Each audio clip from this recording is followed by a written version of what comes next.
and welcome to Life in DNA with Amanda Renee. I'm Amanda. Thank you for joining me, and remember to like the video and subscribe to my channel if you like the videos I put out. Thank you, I appreciate it. Today I promised on my last homeschool video that I would bring out my son's paleontology course that he's going to be doing next year and bring all the books out and show you, and so that's what I'm going to do today. I picked a couple of extra books that I had just because I've found them extremely interesting. I do want to reread them at some point, and I have a really long list of books I want to read though. So I put them in there so that I can show you those too. Again, I use master books in my homeschooling almost exclusively. I'll add something else in if I think that I need to. Like I've mentioned before, I use Spelling UC with my son. This last course of it was because they were trying out a new course, and so I signed up to get it free if I would test it out for them and talk about it. So yeah, that's what I'm doing with that. It really is helping him with his reading and his spelling. A lot of that could also be just his age. He's getting older. He's 10 now, but his reading is like improving crazy fast, faster than it has for him before, and his spelling is pretty good. He's getting way more confident with that. So I'm going to keep doing this course. At least he'll go. We only have 8 weeks left in this year. I know that sounds crazy, seeing as how everyone else is graduating already, but we school all year round, and so we won't be finished until probably mid-July, and then we'll start back up mid to late August. I give him about a month between grades, so yeah, we'll do that. But so he's only on week 7 with that, so he'll still be doing that even when he's in 5th grade. And yeah, I'm liking it so far. It's really good. It does a lot of they have to read it, copy it, and then you dictate it to them, and then they look for different, like, vowel chunks, consonant chunks. They look for different things every week, and yeah, so it's been helpful. But aside from that, we use master books. They are very easy, open and go, biblically based, and I don't mean by that, I don't mean a Bible verse thrown in here and there. I'm talking it is in everything they do. I mean, my daughter's pre-algebra course is the whole lesson. They teach you how to do what they're telling you to do. They apply it to real life, but then there's always a little keeping focus, I think they call it, at the end of the chapter, and it brings it back to God and just reiterates and reiterates that, you know, the world can count on math and it always being constant because God created it, and God is constant, and he put those things in place for us. And so I just love that about them. So the elementary paleontology course looks like it's going to be pretty thick with their worksheets. And these are the books that come with it. I'll show you those individually in a minute. And you can go in order the way they tell you, or if there's a particular book you're wanting to use, it tells you the page numbers for those worksheets that go with the individual books if you wanted to change it up. Yeah, and their teachers' guides are always pretty much the workbook, but it includes everything the teacher needs as well, so that you're not buying 2 different books. So they always have, this one has a materials list for if you want to do any of the projects. Nicodemus on the second page. So there's a lot. They always have their schedule. I love their schedules. Oh, I love their schedules. It's short, sweet. The kids typically don't lose interest because the lessons are kept, age appropriate and at a decent level. I've always loved that. Now, a lot of times with our schedule, I have to double up with my son a couple times, like this week, because we didn't get home until Monday, and then we had so much to do on Tuesday to catch up. My son and I had to double up 2 days this week instead of just one. But we don't normally do that. We normally only have to double up on one day if I have a staff meeting to go to. So I've looked through the workbook. It has a lot of different things. Like this was matching and then short answer. You match the dinosaurs and the different parts of the dinosaur. But it also has little fun things like a maze. I saw one where if you have younger kids, they make little masks or little brown paper bag puppets with little dinosaur heads. And the whole book's that way. It's just kind of different things off and on. They have the projects in there. So I think my son's going to really like that. He likes when he doesn't have to give long answers. And I put these books in order.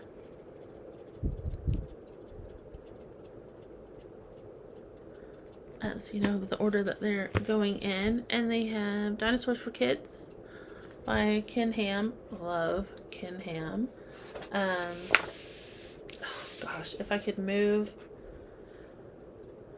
to where he has the Ark encounter and then the Creation Museum. Oh my gosh, I would love to work there. They have like science labs and do all kinds of things behind the scenes too. Yeah, that'd be like a dream job for me. But he wrote this book, and so they go into a lot of the different kinds of dinosaurs, fun facts about certain ones. It goes through a few of them. This one in particular talks about, where did I see that?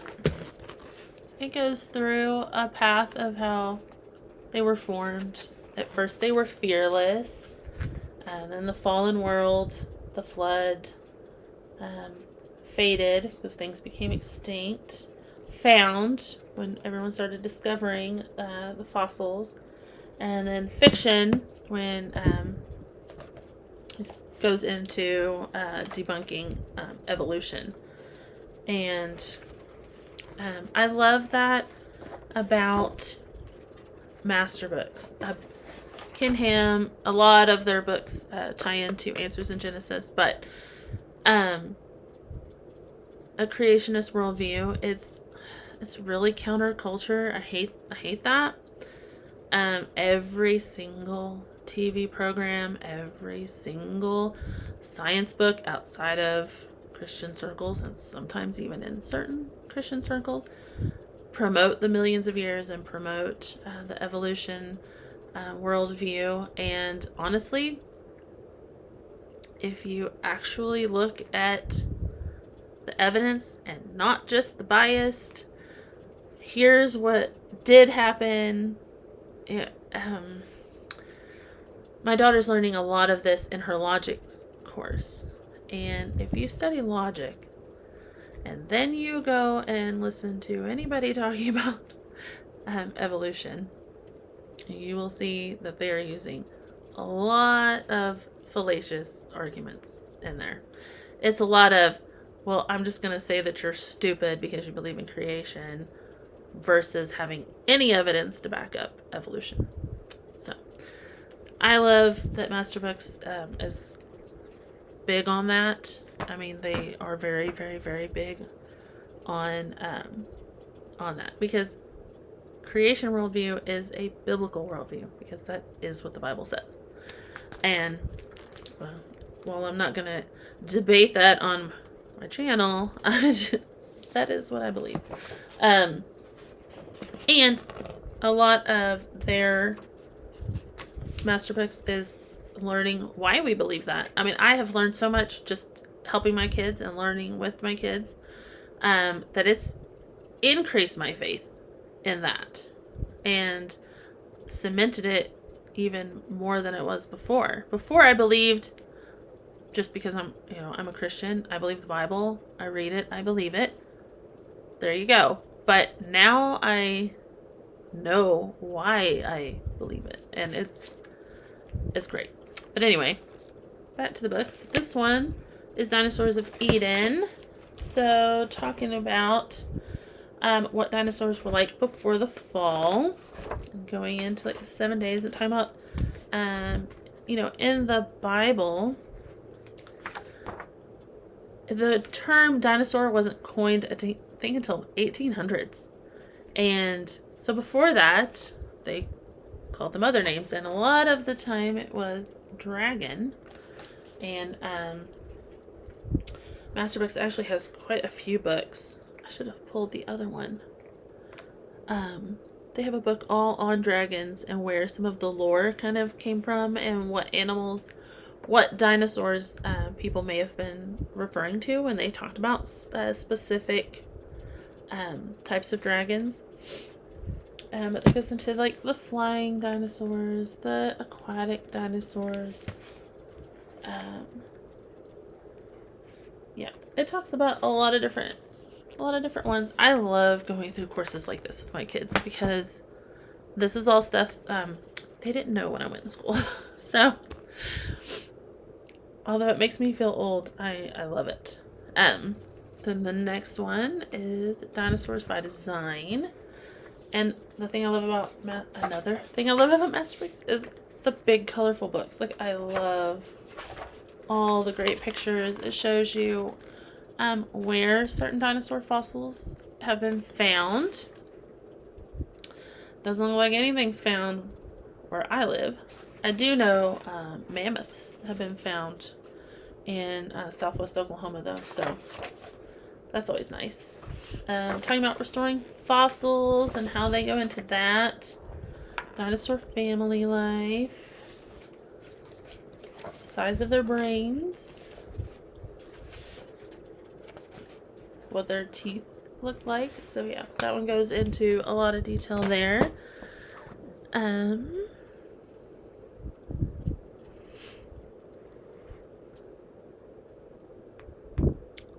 Sorry, my husband is texting me.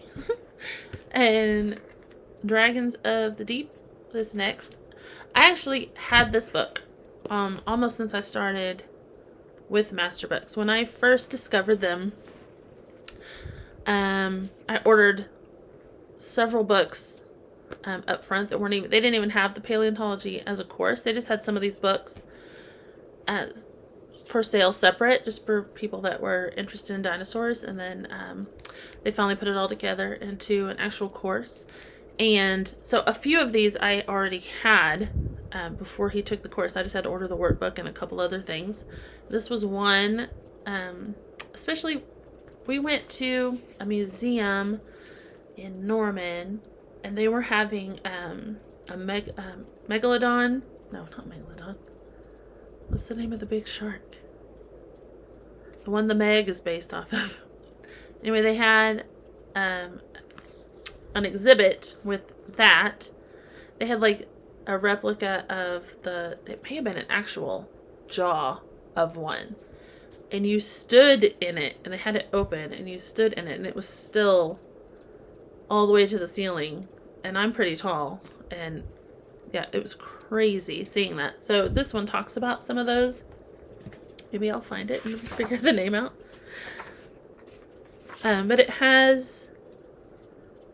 it goes through a bunch of different ones. Some I had never heard of. Like I said, they have discovered so many. Oh, it was Megalodon. Okay, I was right. Yay. you never know with my memory. It's crazy. They've discovered so much since I was in school as far as like dinosaurs and fossils and biology and DNA. I love it so much. But yeah, they go through bunch of different ones, so he'll get to learn about all of that. It's like the giant squids, all the way up to like an ancient sea turtle, and I think there was one that was like a crocodile. I know they mentioned it in his zoology book, and the sucker was huge.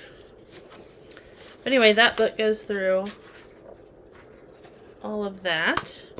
The sea dinosaurs, the aquatic dinosaurs. And then the last book that he'll study, unless I switch it and make him get it over with first, because it doesn't go into details about dinosaurs, but it is an adventure book, The Great Alaskan Dinosaur Adventure. So it is about the 5 men who went and dug up a lot of the fossils and found a lot of the things in Alaska. So it has some pictures and some drawings, and it is about their adventures there, which is great. But like I said, I might let him do that first, so that way he's not,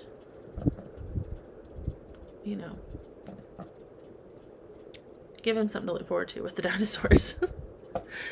And then the other 2 books I wanted to mention are The Genius of Ancient Man and The Secrets of Ancient Man.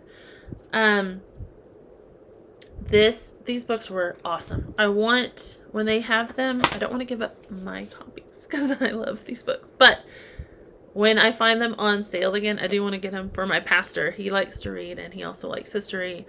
And ever since I started going to church there, I wanted to get these books for him because I do think that he would appreciate them. And especially in The Genius of Ancient Man, it's been a while since I've read them, but I was so amazed. I mean, I went to public school, and obviously you're taught from a secular point of view, and I had Christian teachers, being from the small town that I was from, but it is amazing what seeps into your worldview on things. Just because, I mean, every movie, cartoon, TV show, everything has it drilled into us that ancient man they were cavemen, they were stupid, they were drooling and grunting and making animal sounds, and knocked a woman on her head and dragged her to his cave. Like, that's how they portray things. That's how you think it was until you read these books and you see what archaeologists and historians have actually found. It's crazy. Like, it was mind-blowing. It explains a lot because you see the pyramids, you see Stonehenge, you see things like that, and some of the statues from way back, and you're like, well, if they were primitive and stupid, how did they do those things? How did they think of them? How did they physically do it?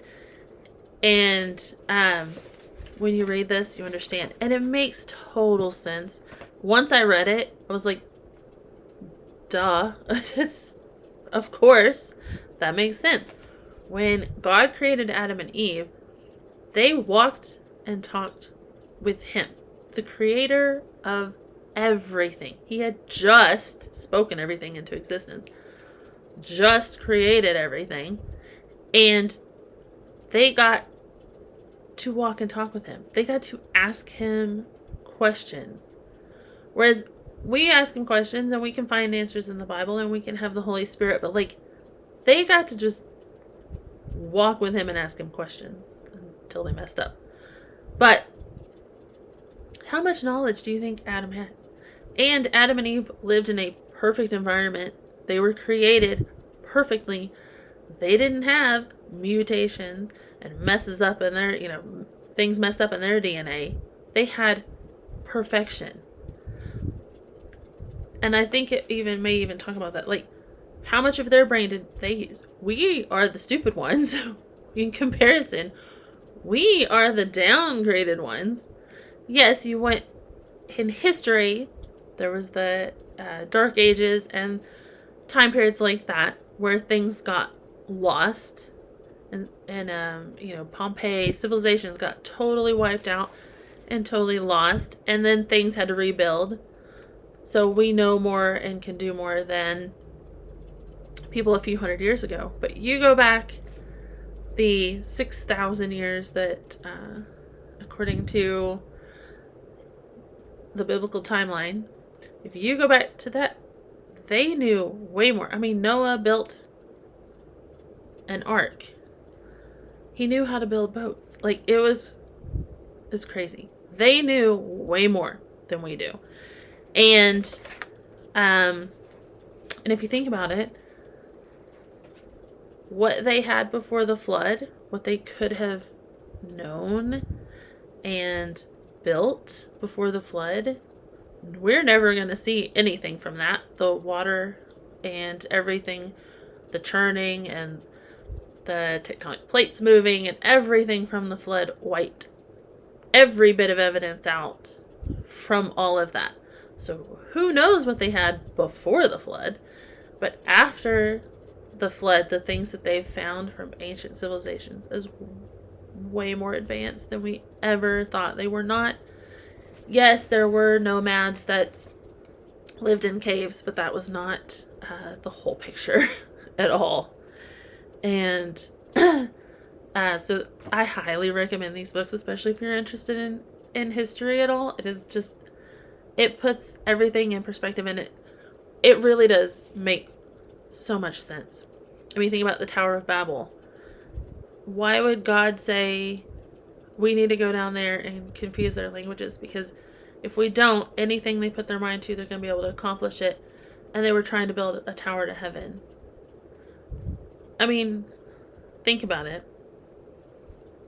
We can't do anything that's making God come down here and try and confuse us because we aren't that smart. We think we are with our little smartphones and computers, and while all that's great, like, they were doing stuff without the aid of computers. Crazy detailed stuff. So, yeah, it was pretty cool. Like chapter 6, advanced technology. I mean, the fact that they got those statues like crazy symmetrical and they didn't have computers to do it for them. Crazy. Astronomy, the fact that they could plot that, and again, no computers, no super telescopes like we have today, not, at least not the same way. I was trying to think. I know at the end of this, there was one thing that they discovered that blew my mind. And it was almost like a piece of technology. I can't remember what it was. It was almost like a timepiece. Like what would have been like a modern watch. I can't remember where it was. But anyway, it's in there too. But it's crazy. And it goes through all of that. It may have been in the secrets. The Secrets of Ancient Man. That one was really interesting too. And they both, I believe, go through different continents and different civilizations, and they tell you kind of, you know, piece by piece about that. But yeah, like the ancient buildings, I mean, you know, idiots weren't the ones building that. It wasn't, you know, it's just crazy that we have the arrogancy to think that just because, you know, they lived thousands of years ago, that they were stupid compared to us. Let's see. Yeah, this was one of the things, and it had, you can see that they said it's over 2,000 years old. It has gears in it. Yeah. So anyway, sorry for my rant, but those books are really, really great. Again, if you're interested in history, there's another one, and I've read it recently about the Tower of Babel, and it's on Master Books too. That one was so interesting. I'm not even that interested in languages, but it follows it. He's one of the ones that wrote one of my DNA books that I've been working on reading. And he's used DNA and different history and stuff in trace. But in that book, the Tower of Babel book, he uses languages to trace back. That so many languages are connected. And I think there's even a chart that shows you what each language goes back to. Like, they can trace that back to the area around the Tower of Babel, of where and which one I think of Noah's grandsons that traces to. Like, it's crazy. It's really, really cool book. So if you're a history buff like me, you might be interested in that one. It's really good. But yeah, that's all I had for today. I just knew I had promised I would bring that course out for you to see. If your kid likes dinosaurs, I'm pretty sure this one's going to be a great one. I'm excited to read it with my son. It probably won't be one I let him do on his own, just because I want to learn it too. And that is a perk of homeschooling that I really, really like. So yeah, and I hope you'll join me next week. I'll have another video out for you, or episode out for you. Again, if you like this video, please click the like button and consider subscribing to my channel. And if you want notified when I have a new video, hit the little bell and it'll notify you when I have one out. But yeah, I will see you next week. Bye.